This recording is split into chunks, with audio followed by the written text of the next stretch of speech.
Exhibition থেকে ঠিক বেরিয়ে আসবো আর তখনই চোখে পড়লো এই শাড়ির দোকানটা।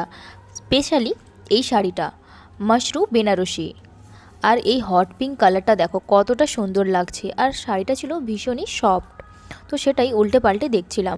দুটো কালার ছিল, রেড আর হট পিঙ্ক। এখন তোমরা বলো কোন কালারটা আমাকে বেশি মানিয়েছে। আমি একটু সিম্পল ডিজাইনেরই শাড়ি বেশি পছন্দ করি। এরপর আরও এগিয়ে চললাম সামনের দোকানগুলোর দিকে। বিভিন্ন রকমের গোল্ড প্লেটেড পটও রয়েছে এখানে। এছাড়াও রয়েছে পারফিউমের কিছু দোকান। একটা ভাইরাল জিনিস আমার চোখে পড়ল, তোমাদেরকেও দেখাচ্ছি কোন ভাইরাল জিনিসটার কথা আমি বলছিলাম।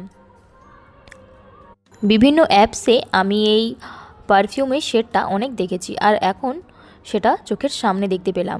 এরপর দেখো সেই ভাইরাল কঙ্গন, অনেকে এটাকে কঙ্কনও বলে থাকে। তবে এই ভাইরাল জিনিসটার দাম কত হতে পারে তোমরা কিন্তু কমেন্টে জানিও। এছাড়াও বিভিন্ন রকমের গোল্ড প্লেটেড জুয়েলারি কিন্তু এখানে ছিল। এরপর ছিল একটা গণপতি বাপ্পা। তো ওখানেই প্রণাম করে এবার বাড়ি ফেরার পালা।